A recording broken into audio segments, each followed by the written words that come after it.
So the owner of a small ramen noodle restaurant in San Antonio discovered on Sunday that his restaurant was vandalized a few days after he spoke out on CNN about how he's opposing Governor Abbott's new mandates, or at least his removal of mask mandates in the state and opening everything up.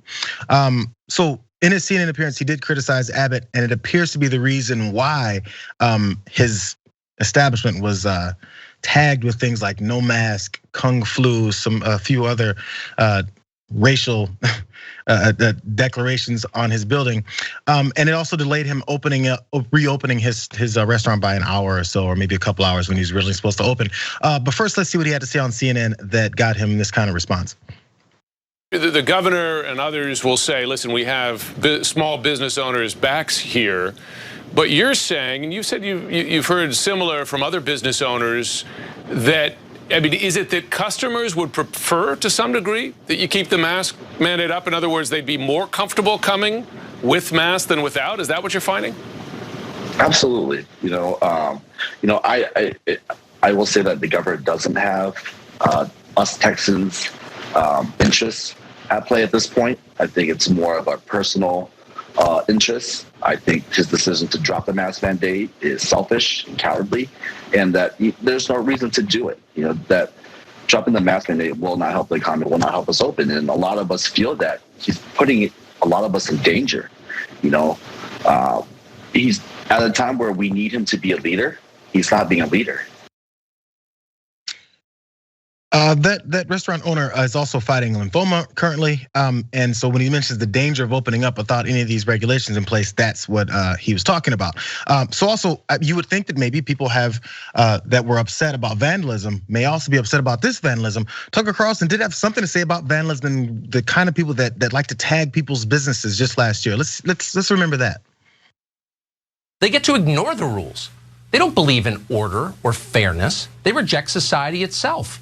Reason and process and precedent mean nothing to them. They use violence to get what they want immediately. People like this don't bother to work. They don't volunteer or pay taxes to help other people. They live for themselves. They do exactly what they feel like doing. They say exactly what they feel like saying. They spray paint their opinions on buildings. On television, hour by hour, we watch these people, criminal mobs, destroy what the rest of us have built. They have no right to do that. They don't contribute to the common good. They never have. Imagine if he said that about the folks that did this. Lastly, some of the things written on there, as I was saying, was kung flu, kami, hope you die, and ramen noodle flu. Sure, go ahead, Cenk. Yeah, so the owner's Asian, as you could tell from the interview, and imagine if we had said the same things that Tucker Carlson did, which is, look, they're spray painting their opinion on walls. Like, we gotta listen to them. This is something the rest of us built. Okay, ignorant right-wingers who don't work for a living, who are bums and don't believe in law and order. Obviously, by definition, look at what they did to the guy's building, destroying private property. No. These are thugs, these right wingers, and so it's totally unacceptable. They're like, oh, how could you? How could you? Those are right wingers. Those are real Americans, not like black people.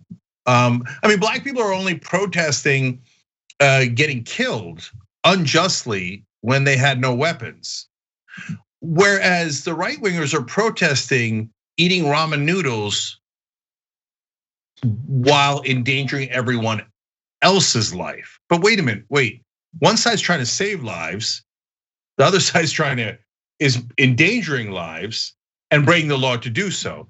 And funny enough, it turns out the right wing is on the side of the people actually endangering lives and who dare to put their opinions on a building and destroy private property. What kind of commie right wingers are these people? You won't find the logic in it, Cenk. It's not going to work out for you. It doesn't even matter because it's the redirection that we've always seen. Talk about what's going on over there while you go ahead and do it, and then maybe hopefully your supporters will buy it. And I guess it works because Tucker Carlson's going to run for president.